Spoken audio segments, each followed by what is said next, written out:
in my world of showing, there are lots of things to think about for preparation for your horse to make it look outstanding. And not all horses have the correct shape. Not every horse is perfect. In fact, I don't think a perfect horse exists. But today I'm going to show you how to enhance your horse's neck with plaits, showing you how to plait a horse with a skinny neck to make it look like it hasn't got a skinny neck, and if you've got a larger horse with a big fat neck, which plaits to use on that. It's very important to use your ability, so I'm going to give you some tips on how to make things better. Before I start, I'm going to show you a few things that I use and why I use them. Now, when you get your thread, what you want to do is go to your local saddler and ask them for a pile of beeswax. Now, what you do with this is if you get your thread and you actually pull it through the beeswax, this actually enhances the thread to stick with the hair, so your plaits don't fall out. And you don't have to use as much thread if you get the wax on the thread. Also, to help the plaits stay in, this stuff is absolutely fantastic. I used to use Paul Mitchell hairspray, but it was rather expensive. This is a much better alternative. And you don't need to be a hero with your plaits. I always plait down, excuse me, I always plait down with a band and then sew it up. Because I find when I've plaited with thread, it all falls out. First things first, get some warm water on a brush, brush the mane down, giving it a good dampening. Good girl.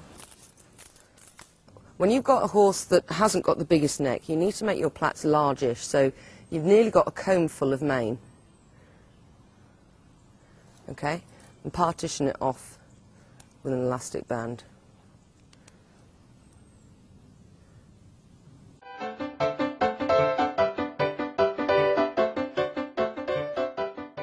On this horse's shape, she has actually got a little bit of a dent in her neck here. What you mustn't do is plait either side of the dent. What you need to do is actually incorporate the dent into a plait, and you'll see why when I've plaited it. These do not taste good, but it's quite handy to put them in your mouth. Partition your hair first.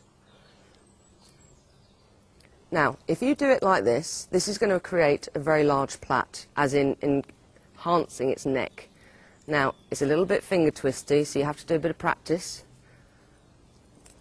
It's almost like you're plaiting upside down.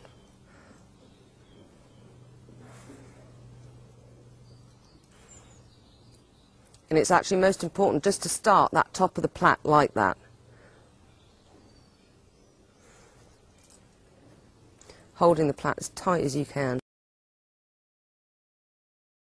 This piece at the bottom of the plait here, if you actually tuck it in as much as possible into the elastic, when the elastic band doesn't break, it does help. Bella, keep still.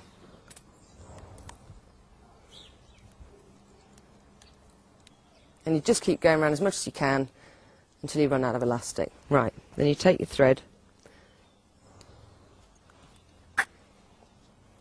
Now you need to roll. So you get your plait like this and you roll it, normally about 3 times. Now, this is where you go through, right through the middle. And then back through the middle, so you've actually gone through the whole plait. And because you've got your beeswax on, and literally, just go under, like you're finishing off sewing, just go over a tiny little bit, a couple of times, and then we snip off. Now, as you can see, this here has created what we call wings.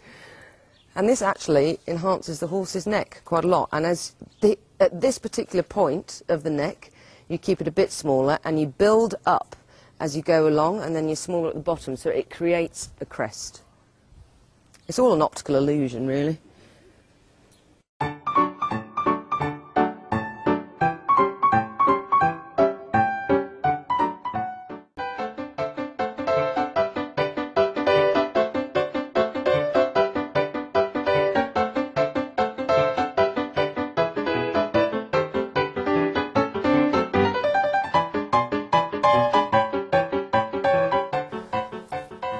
most important thing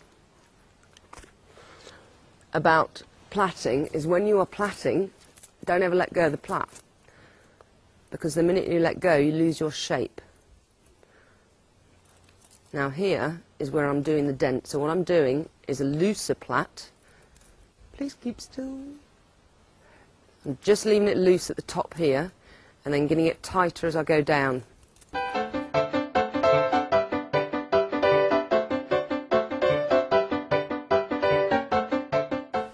This is where it's important to hold the plait. This particular moment in time, I tell you.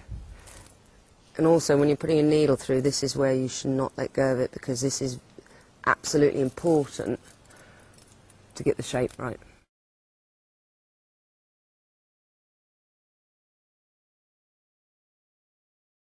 There are two ways to do the braiding of a four-lock plait. I actually prefer it with the plait facing outwards, so it's almost like a French braid. So you have to start off like an upside-down plait, basically. But you must plait down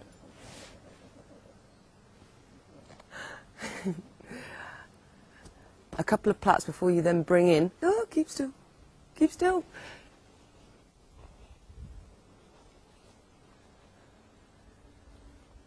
Before you bring in your side pieces of hair.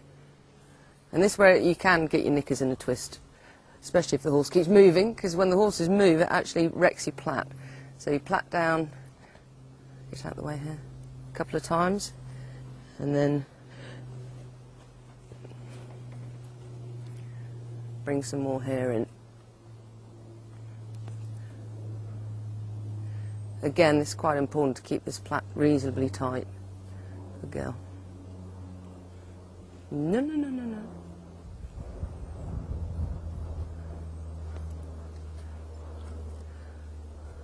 It's quite hard to do this, but once you get it right, it's fabulous. Please keep still.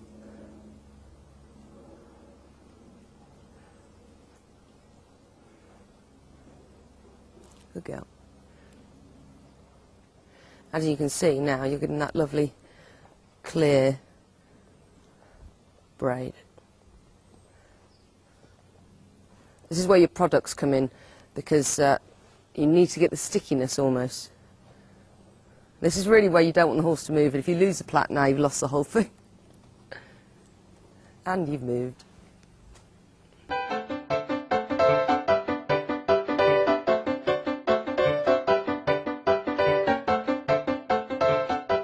Don't worry if it's a bit wonky, because I'll show you how to straighten it up.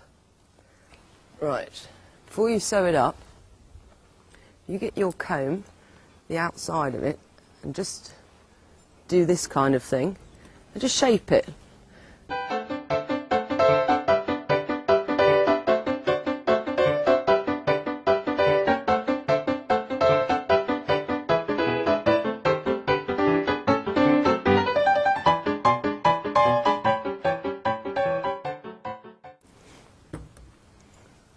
And then shape again, just as you finished.